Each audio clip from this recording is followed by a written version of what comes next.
how to disable OneDrive on your Windows PC. Here I am on my desktop. Now to disable OneDrive, I'm going to show you 3 different methods to do that. The first method, you want to go down to the lower right-hand corner of your taskbar. You want to find OneDrive in here. Click on it. Then you'll go up to the top up here, up to the little gear wheel. You want to click on that. Click on Settings.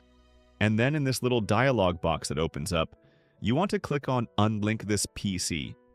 That will prevent OneDrive from syncing to your PC. Another method to do it is to prevent it from starting up at all on your PC. You want to go down to the taskbar. You want to right-click on the taskbar, go up to where it says Task Manager. Click on it. And in the dialog box that opens up, you want to click on Startup Apps. Then you will scroll down, and right here is OneDrive. As you can see, it is enabled. It is automatically starting up on my PC. But to disable it, to prevent it from starting up, right-click on that and click on Disable. Now, as you can see, it has been disabled. That prevents it from starting up at all on your PC. The other option that you would have to remove it completely from your PC.